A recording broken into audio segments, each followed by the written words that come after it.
तूर देब का आवत तानी।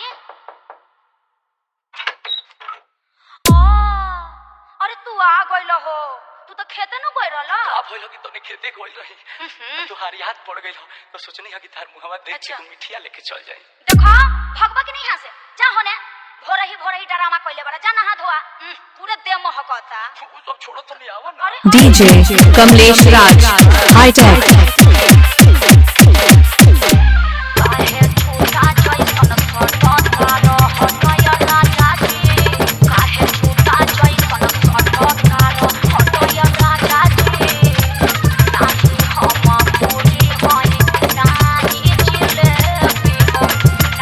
डीजे कमलेश राज हाईटेक।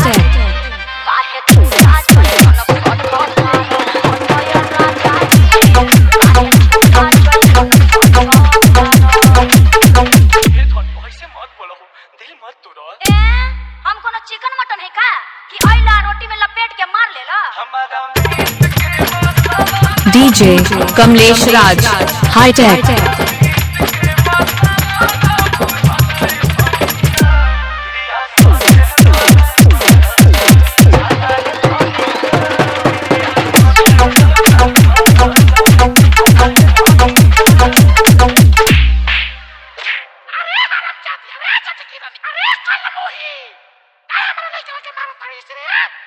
देखा या बूढ़ी, ये भतार हवे कि भैंसा का कपार हवे, इनका बुद्धि बार रहे के। हमरा लइका के मारबो तो छोटा तो के नहीं हर बना। डीजे कमलेश राज हाईटेक।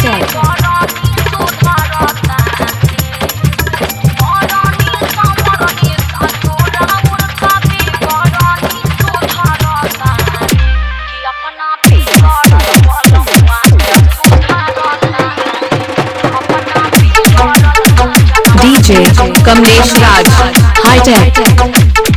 अरे माई हम कहत ना रही कि ई लक्षण के ठीक नहीं खे, एकर पांचों उंगली में मामा उंगली सबसे बड़ बा।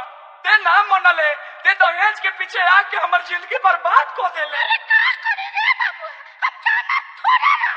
तू तो बोल मत, तू चुपे रह।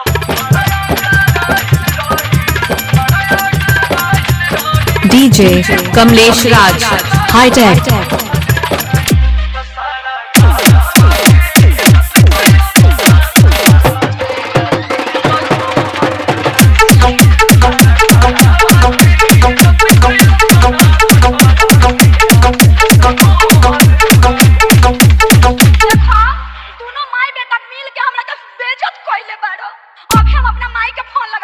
अरे माई, अरे भैया के भेज, आ ना भेजबे तो हम कमांडर धो के आ जाई।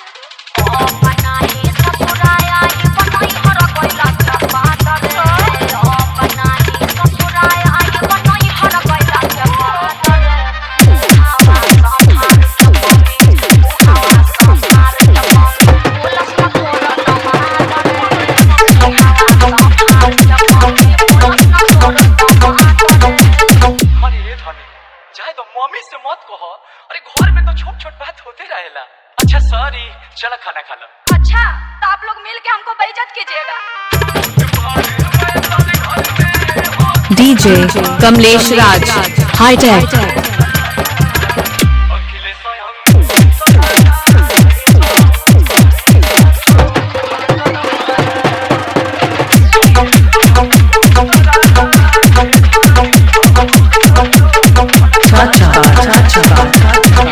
अरे जिया हो 8948735891